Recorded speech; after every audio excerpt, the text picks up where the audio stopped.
Mi nombre es Alfonso Labastida, yo tengo 73 años y realmente prácticamente he vivido toda mi vida aquí en esta colonia de San Juan. Yo tengo, ahorita que venía caminando por las calles de este barrio, porque es el barrio de San Juan, yo venía recordando qué había en cada lugar, qué había. Ahora es un edificio, pero antes había una tienda, antes había un expendio de petróleo, aquí había una panadería, esto era un convento, aquí vivía la familia Lozano, aquí vivía la familia García. O sea, todo eso ya desapareció, pero cuando vas caminando tienes la imagen y como que aparecen los fantasmas del pasado, ¿no? O sea, son recuerdos que jamás se borran de la mente, ¿no? Entonces, tengo muchísimos recuerdos. Pues aquí crecí, aquí tuve mis novias, aquí me hice mis travesuras, aquí compartí deportes. Los amigos de la infancia son valiosísimos. Yo todavía, a pesar de que los conocí cuando íbamos en segundo de primaria, siguen siendo mis amigos. Nos seguimos reuniendo, ¿no? Eso es fabuloso. Miles de recuerdos brotan por todos lados, ¿no? Cada vez es un foro para platicar sobre la historia de la colonia con mis vecinos en el parquecito aquí de San Juan. Ahorita acabo de platicar con un vecino referente a la ubicación de donde estaba la casa de Octavio Paz, ¿no? De su abuelo, el general, el coronel Irineo Paz, ¿no? Entonces, yo uno de los recuerdos que tengo y que le estaba platicando es que esa casa estaba en la calle de Rubens. Era una casa muy bonita, pero ya estaba abandonada cuando yo la conocí y tenía unos vitrales preciosos. Y ya estaba a punto de caerse la casa y yo recuerdo que mis amigos decían: oye, esa casa ya la van a tirar, vamos a romper vidrios. Entonces nos poníamos recogíamos piedras y aventábamos piedras para romper los vidrios. A mí se me hacía un acto criminal que realmente me da vergüenza, porque eran unos vitrales preciosos, pero la inocencia y la estupidez, ¿no? Otro recuerdo que tengo muy grande es cuando llovía. Las calles en esta colonia estaban empedradas, pero no había drenaje. Entonces cuando llovía era temible, porque se inundaban, hasta rebosaban la banqueta de agua, ¿no? Entonces era muy chistoso porque había gente ya, sobre todo pues no digamos los borrachines de la zona. Ellos se encargaban de pasar a los niños y ayudar a las señoras con las canastas y todo eso, y pues le daban 5 centavos, 10 centavos, ¿no? Pero también era muy peculiar, eso lo estábamos platicando ahorita con otro vecino, de que las mujeres al pasar los charcos y el río de agua que se hacía, se levantaban la falda. Entonces eso era todo un show, ¿no? Entonces la gente estaba esperando que lloviera, sobre todo los vecinos y los borrachitos, para verle las piernas a las mujeres, el tobillo, ¿no?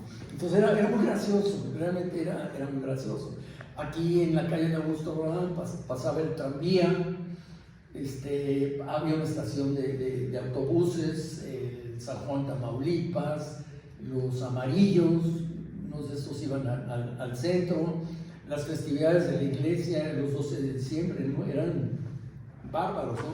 Con palo encebado, había un puerco que lo llenaban de manteca y había que agarrar el puerco, había carreras de bicicleta, había peleas de box, había lucha libre, desde luego había baile, fuegos artificiales y todo lo de comer que se puedan imaginar, ¿no? Las tostadas, los pambazos, bueno, todos los antojitos, ¿no? Que se puedan imaginar, ¿no? Y era una fiesta muy esperada, ¿no? Yo me acuerdo que nos juntábamos nosotros estábamos tengo recuerdos desde primaria, el sexto de primaria, nos juntábamos en mi casa, todos mis amigos de la zona, y nos desvelábamos para ir a las mañanitas. Recuerdo, creo que eran a las 5 de la mañana, Y venían cantantes famosos, venía la Tariacuri, venía bueno, varios artistas famosos le venían a cantar las mañanitas, ¿no? Y luego ya llegaba la banda de música, algunos vecinos se organizaban y les daban sus desayunar, de comer, tamales, pozole, o sea, se armaba la chocha, ¿no? Eran realmente 2 días. Digo 2 días, la fiesta se antes el 12 de diciembre, pero desde antes ya había juegos eléctricos, ¿no? El sub y baja, la bola y todo ese tipo de cosas, ¿no? Era muy divertido. El Parque Hundido también tiene muchos recuerdos de nosotros, porque primero fue el Parque Chino. Yo recuerdo, eran con pagodas y lagunitas y subidas y bajadas y todo eso, porque anteriormente eso era una ladrillera. Posteriormente vino la modernidad y hicieron el parque, quitaron las pagodas, quitaron los laguitos que había y puro pasto. Yo creo que fue la mejor época de ese parque. ¿Cuál? ¿La del parque como una temática de parque oriental o...? No, quitaron el parque oriental porque causaba muchos problemas por los lagunitas que había. Y yo me acuerdo que íbamos a cazar nosotros ranas y sapos ahí en eso, ¿no?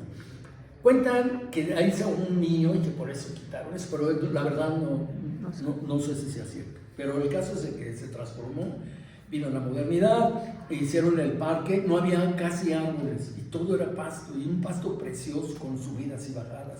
Nosotros jugábamos béisbol, nos llevábamos nuestros carritos de valeros y nos aventamos en las bajadas, o sea, era sensacional. Posteriormente, después ya lo hicieron un parque arqueológico y pusieron árboles, pero de todo tipo de árboles, y si crecían chuecos, pues estaban chuecos y todo. Y es lo que estamos viendo ahorita, ¿no? Pero realmente tuvo su época muy, muy padre. Y ahorita pues ya son otras épocas. O sea, la parte del parque arqueológico fue antes del concepto del parque hundido. O sea, las estas como... No, primero fueron las pagodas, Parque Chino, por eso le decían, muchos lo conocemos como el Parque Chino, porque sí, había pagodas y era como estilo chino. Posteriormente fue el parque moderno, ese que le digo que casi no había árboles y solo había pasto. Después ya vino la modernidad y a alguien se le ocurrió que fuera un parque arqueológico. Por eso es que todavía vemos que hay unas esculturas prehispánicas que son de figuras. Hasta cabezas olmecas, sí, Quetzalcóatl, y era una ruta, supuestamente iba a ser una ruta donde iban a ir explicando toda nuestra cultura, ¿no? Y posteriormente después hicieron un audiorama que también tuvo su época. Había un cerrito y hay un audiorama. Ese audiorama, me recuerdo que lo equipó American Express, donó ese equipo, y allí se pasaban películas, conciertos, o sea, fabuloso, ¿no? Creo que ahorita lo están volviendo a retomar, no lo sé, hace mucho que no me parece. Respecto a esto que nos comenta de la ladrillera que había ahí, usted siempre lo ha recordado como parque, como ladrillera. A mí no me tocó como ladrillera. Es que, por ejemplo, la Plaza de Toros México, el estadio de fútbol, yo lo conozco como el Azulgrana, porque ahí fue como sede del Atlante cuando lo compró, no lo compró, lo adquirió el Seguro Social, era IMSS Atlante, y esas eran ladrilleras, igual que el Parque Hundido. ¿Sí? Entonces aprovecharon el socavón para hacer el parque, ¿no? Entonces, muchos recuerdos en ese parque, ¿no? Referente a todos estos procesos de transformación, cómo va cambiando de rostro Mixcoac, hay una pregunta que nosotros tenemos. ¿De dónde a dónde es Mixcoac? ¿Cuáles son los límites de Mixcoac en lo que usted recuerda? Bueno, bien chistoso, porque hacia el sur tenemos la calle de Empresa, cuando debía haber sido Extremadura, porque es una avenida grande, pero es Empresa, es Augusto Rodán y es Revolución. Y hacia el norte es Holmen, ¿sí? Esa es, creo que son 12 manzanas, 12 o 14 manzanas, los que comprenden el barrio de San Juan, ¿no? Y también pues, han desaparecido muchas casas porque eran casas muy grandes.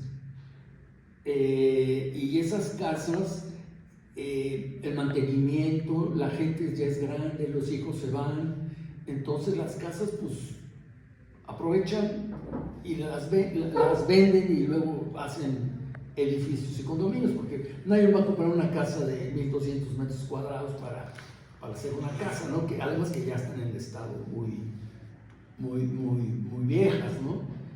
Y quedan pocas casas, ¿no?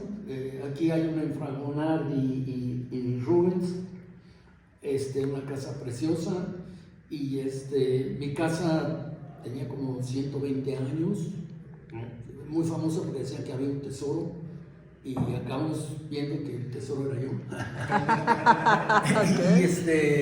Pero nunca encontramos.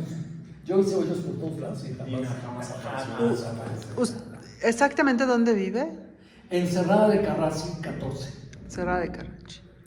Ahí estaba mi casa. Yo ya no vivo actualmente aquí. Ah, ¿no? No, pero sigo siendo de aquí. Claro. Y de hecho sí tengo una propiedad aquí, en Cerrada de Carrasco 14. Pero pues uno llega a sus raíces, ¿no? Aquí crecí y pues yo espero que cuando me muera me voy a acordar mucho de este lugar, ¿no? ¿Y cómo se une a la tertulia? Porque los conozco por vecinos, porque oye, fíjate que están platicando de la colonia, tú que recuerdas, entonces a mí me gusta mucho todo eso, ¿no? Yo fui presidente de colonia y yo me inscribí como presidente de colonia porque quiero mucho mi colonia, ¿no? Entonces yo veía que en las esquinas tiraban basura, me llamaba mucho la atención en Fragonard y Pausín, en la casa del Antigua que les estoy diciendo, que yo creo que es de las pocas que quedan, y optamos por poner una Virgen de Guadalupe, y para que, como lo hacen en Venecia, ¿no? Que ponen para que la gente no se orine, no tire basura y todo eso, ¿no? Y pusimos una Virgen de Guadalupe ahí y sí funcionó a medias, ¿no? Pero ahora veo pues, que la colonia está muy limpia, ¿no? Sí, ha cambiado muchísimo. Me llama mucho la atención esto de la leyenda que había referente a su casa acerca de los tesoros. ¿Qué otras leyendas hay en su La de aquí del Instituto Mora, ¿no?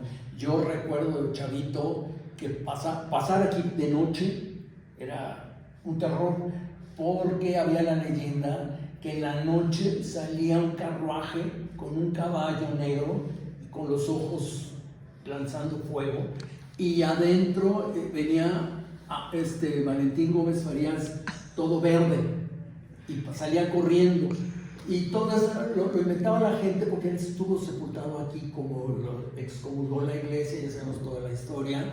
Entonces estuvo sepultado aquí un tiempo. Unos dicen que no, que estuvo en la iglesia. Bueno, pero el caso es que esa leyenda era la que circulaba cuando yo era chico. Entonces era terror pasar aquí a las 8 de la noche. Además que estaba oscuro porque este jardincito había muchos árboles, había unos robles gigantescos y había una casa de bombas, de ahí sacaban el agua, era un pozo, ¿no? Una casa de bombas.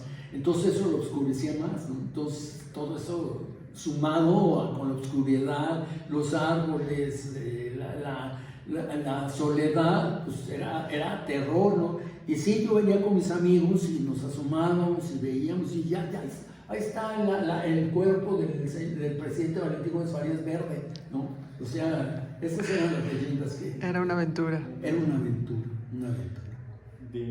Hemos escuchado también qué pasa con el Callejón del Diablo. Bueno, el Callejón del Diablo es también muy terrorífico. De hecho, casi era prohibitivo pasar por ahí, ¿no? Porque decían que salía el diablo. Es que era un callejón muy oscuro. Es el que sale al río Churubusco, ¿no? Sale al río Churubusco. Es de Campana. De Campana, cierto. A río Churubusco. Entonces es muy estrecho y antes era muy oscuro. Y aparte no hay como casas, no hay nada más que es el pasillo. No hay una sola puerta ahí. Exacto. Y luego de repente hay así como unos recovequitos, entonces si no te salía el diablo te atracaban ahí, ¿no? Entonces era mejor que saliera el diablo. ¿Sí? Y yo recuerdo toda esa zona de la Plaza Jauregui, que es donde está a terminar en Augusto Rodán, ahora está la Universidad Panamericana. Sí. Yo recuerdo que ahí había una cruz verde, estaba la delegación, donde está la Casa de la Cultura, había muchos coches, decenas de coches chocados y todo, porque entonces era un lugar feo, ¿no? Un tiempo fue un lugar feo. ¿Sus padres también eran oriundos de este barrio o no? No, mis padres vivían en Santa María de la Ribera. Cuando se casan, deciden buscar un lugar que estuviera un poquito alejado del centro de la ciudad y todo eso, y encontraron aquí. Es que aquí las calles son muy angostas porque eran pasos de carreta y aquí se cultivaban flores.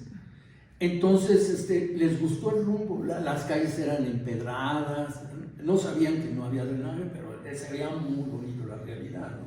Las casas muy antiguas, la gente buena, había todos los servicios. Y sobre todo, mi casa tenía una huerta. Muchas casas tenían huerta en la parte de atrás. Y en esa huerta pues, había duraznos, higueras, nosotros teníamos aguacate, teníamos chayoteras, teníamos gallinas. Yo me acuerdo que cuando iba a desayunar, iba al gallinero por mi huevo, ¿no? Y era muy bonito, y eso le gustaba mucho a mis padres, ¿no? Entonces, pues dijeron, de aquí somos, y aquí nos quedamos a vivir. Bueno, yo nací aquí, ellos llegaron, ¿no? Yo tendría una última pregunta, ¿qué significa la tertulia para usted? Ay, me da mucha emoción, me mueven muchos sentimientos, porque recordar es algo padrísimo, ¿no? Recordar, compartir lo que yo sé con mis demás vecinos, y que lo que tratamos es de que se quede plasmado, porque ahora llega una persona en un edificio que hay 14 departamentos y no le tienen ese valor ni ese cariño a la colonia, ¿no? Porque no conocen la historia del lugar. Y cuando uno conoce la historia, pues uno quiere, ¿no? Porque pues ahí uno nació, vivió y murió, ¿no? Entonces todo un proceso está aquí. Entonces digamos que la tertulia es como una oportunidad de mantener la memoria Sí, y de conocerla. Sí, es un libro abierto. Un libro abierto de la historia de Mixcoac. ¿Tú tienes alguna pregunta? Bueno, pues también me gustaría saber, además de todo esto que nos contó, de todo lo que representa para usted Mixcoac, ¿qué le gustaría que gente que no vive en Mixcoac y que viene a estos lugares emblemáticos supiera de Mixcoac? Como que hacer mucho hincapié de la historia, ¿no? De la historia. Aquí fue sede de un presidente, ¿no? Todos lo sabemos, o sea, es bien importante. Tuvo hombres muy ilustres, ¿no? Aquí vivió Gabriela Mistral una temporada, estuvo Octavio Paz, ¿no? O sea, realmente hay gente muy, muy interesante, ¿no? Y es un lugar que lo oxigena a uno. Hay muchos conventos, todavía hay conventos. Entonces, cuando uno se despierta con los ruidos de las campanas de las iglesias, el murmullo de las palomitas, ¿no? Esos vestigios todavía que hay del barrio, ¿no? de la colonia. O sea, es un lugar maravilloso. Ese sabor que le da todo lo de los conventos, todo el aspecto religioso. Por ahí estuve leyendo que en esta zona había 42 casas religiosas, en toda la zona. Entonces, es padre, ¿no? Es padre porque le da cierto tono, ¿no? Por ejemplo, aquí en Semana Santa es fabuloso, ¿no? Pero fabuloso, ¿no? La apertura uno entra a un convento que uno no sabía que había un convento ahí, ¿no? Y una capilla preciosa. O sea, tiene su sabor único. Bueno, pues muchísimas gracias. Ahí cuando quieran.